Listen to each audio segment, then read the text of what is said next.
भगवत भट्ट अकलिंग स्वामी लघियस त्रय ग्रंथ में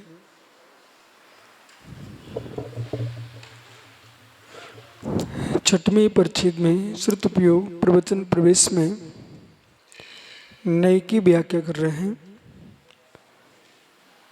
और उन्होंने कहा श्रुत भेदा नया, जो श्रुत का भेद है वो नया है, जो कि नैगमादि के भेद से 7 प्रकार का है। द्रव्य पर्याय से युक्त नय है, जो द्रव को गण करते द्रव्यार्थिक नय, पर्याय का अन्वय है वो पर्यार्थिक नय है। इस प्रकार से निश्चय व्यवहार दोनों ही नय द्रव पर्यात्मक हैं। द्रव्ययुक्त निश्चय पर्यायुक्त व्यवहार है। ते प्राग लक्षण नया भवंती, जो पूर्व में कहे लक्षण हैं वो नए के हैं। केते वे कौन हैं?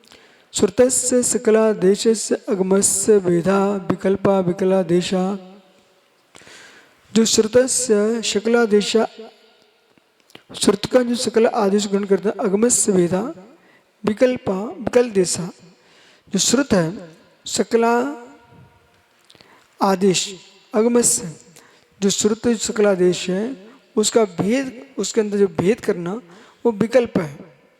जो विकला है वो विकलादेश है।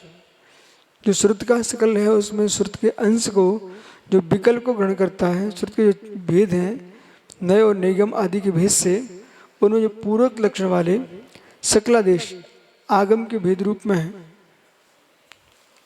आगम जो है प्रमाण नैरतिगमा, तो सकलादेश रूप आगम के भेद रूप में इसलिए विकलादेश कहलाते हैं। जो वही विकलादेश है, क्योंकि भेद श्रुत भेदा तो न है, तो श्रुत क्या है? आगम, आगम का भेद न है। कति सप्ताह, कितने हो? 7। कुतः, कौन कौन? नैगम आदि प्रभेदतः, नैगम आदि के भेद से समझना चाहिए प्रतिभेद। नैगम आदि सामते, नैगम है आदि जिसके ऐसे संग्रहादिनाम ते संग्रह ते नैगादेस्ते, ऐसे नैगम संग्रह व्यवहार ऋषु शब्द समरूढ़ एवं भूत। इस प्रकार से निवस्ते प्रतिभेदस्य विशेष स्थान आश्रित है, जो विशेष के आश्रित हैं। किम विशिष्टा? द्रव पर्याय मूल, वे नए कैसे हैं? द्रव पर्याय मूल है। द्रव्यम च पर्यायश्चे द्रव पर्याय, द्रव्य और पर्याय इस प्रकार से द्रव्य पर्याय मूले यानी विषय ऐसा ते तथोक्ता, इस प्रकार से है विषय जिनका द्रव्यार्थिक नय का द्रव विषय है और पर्यार्थिक का पर्याय विषय। तत्र द्रव्य से स्वरूपम आहा, उसमें द्रव्य के स्वरूप को कहते हैं द्रव्यम सामान्यम भवति, जो सामान्य वो द्रव्य है। सामान्य ग्राही द्रव्य होता है, विशेष ग्राही पर्याय है।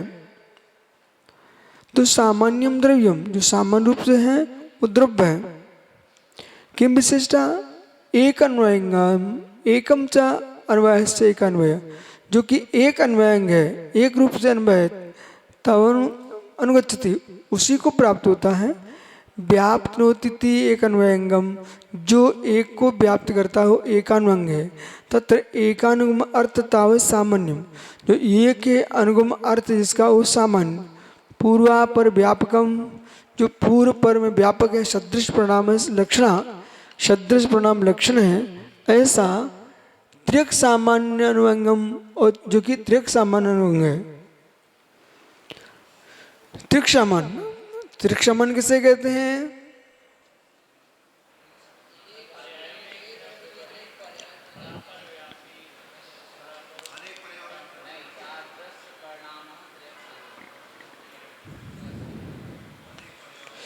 जो त्रिक सामान्य अनुअंगम, त्रिक सामान्य अनुअंग है।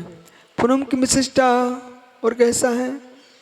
निश्चयात्मक दीर्घता सम, निश्चयात्मक, तो कैसा निश्चयात्मक?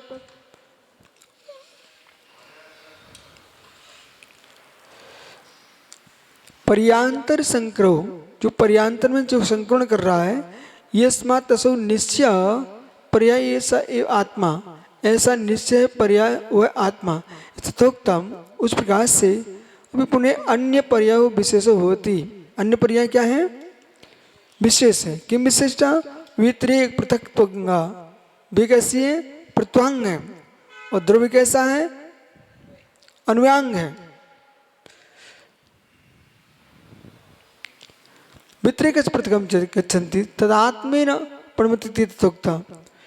परंतु ऐसा नहीं है कि पर्याय पृथक है तो दूर से प्रणमन कर रही हो, ऐसा नहीं लगाना।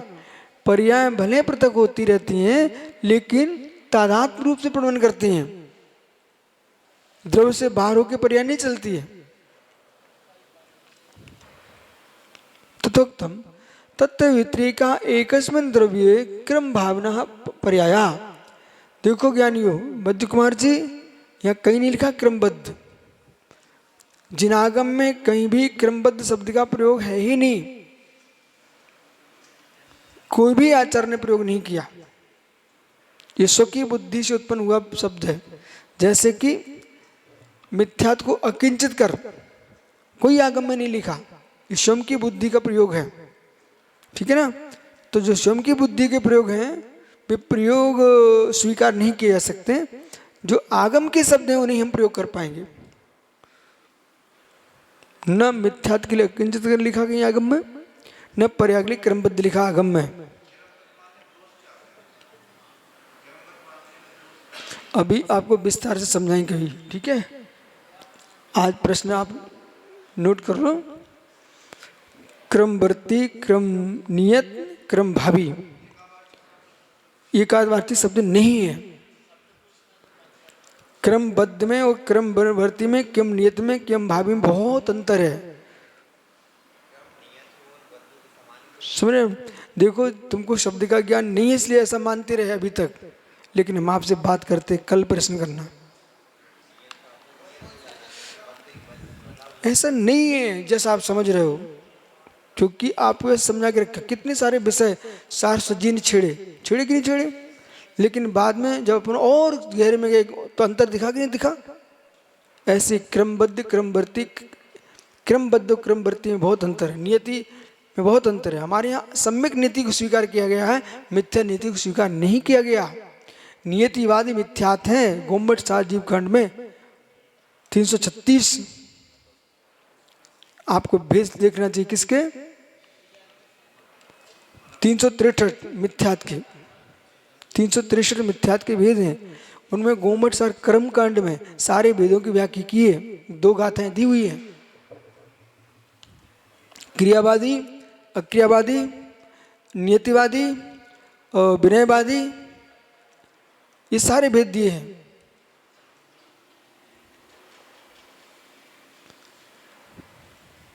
आइए, तत्र क्रम भावना पर्याय प्रणा पर्याय। आप कभी प्रभावित नहीं, आपको तो इस पर दृढ़ता रखना है कि आगम में शब्द ही नहीं। हटाइए शब्द क्या है, देखो यहाँ क्या लिखा है, क्रम भावी पर्याय। पर्याय कैसी है? क्रम से होने वाली है पर्याय, बंधी नहीं है, क्रम से होने वाली है,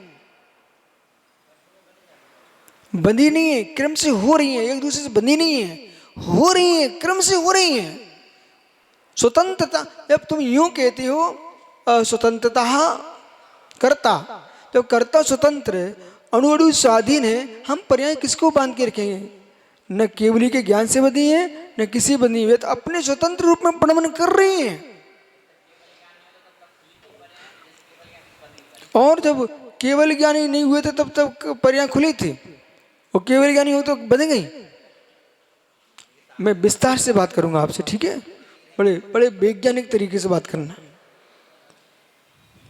क्रम भावी पर्याय प्रणामा पृथकत्वा अर्थगतो विशुद्ध प्रणाम। जो पृथकत्व पुनः अर्थगतो विशुद्ध प्रणाम, जो विशुद्ध प्रणाम है। ननु निश्चय विभारो नयो शास्त्रांत प्रतिपादो। अरे अन्य शास्त्रों में तो निश्चय और विभार ये दोनों की व्याख्या की है। द्रव्य स्वभाव प्रकाश न चक्र में तावन मूल नौ दो निश्चय विभारो, ऐसी गाथा दी गई हुई है। तो निश्चय विहार मूलम भी हम निश्चय साहेड़ू दब्बच बजत्या मुड़िया, ऐसी गाथा है। पर यहाँ पर तो आप ऐसा बोल रहे हो, निश्चय विहारो नयौ शास्त्रांतरे प्रतिपातो तो किम आलम्बन मित्याशंकमा, उसका आलम्बन क्या है? तो पुनः निश्चय विहारो मूलो नयौ आश्रतो, निश्चय विहार जो मूल न है उनके आश्रय से आलम्बित बनतु, आलम्बित होते हुए किम द्रव्य पर्यायम, द्रव्य पर्याय क्यों? द्रव्यम च पर्याय से तयो समाहारा, द्रव्य पर्याय जैसे समाहार द्वंद्व समास करके एकत्व प्राप्त बनते, एकत्व को प्राप्त है।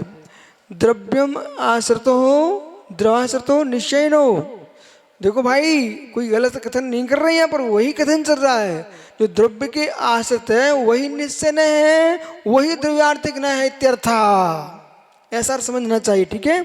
और पर्यायश्रितो विभार नहीं, जो पर्याय के आश्रित है वो विभार नहीं, उसी का नाम पर्यार्थिक न है। सुनिए, जो द्रव्य के आश्रित है वो द्रव्यार्थिक न है, उसी का नाम निश्चय न है। जो पर्याय के आश्रित है वो विभार न है, उसी का पर्यार्थिक न है, ऐसा अर्थ समझना चाहिए। अब क्रमशः प्रत्येक नए पर विशेष व्याख्या एक एक श्लोक में कथन करेंगे।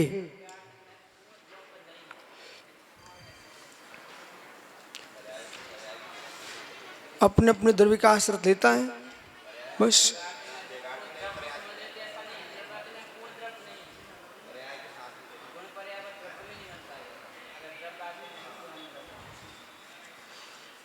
अभी कुछ नहीं है, वो फड़ी सामने खड़ा हो गया, कल मिलते हैं। आचार्य प्रवर भगवत भट्ट अकलंग स्वामी लघियस त्रय ग्रंथ में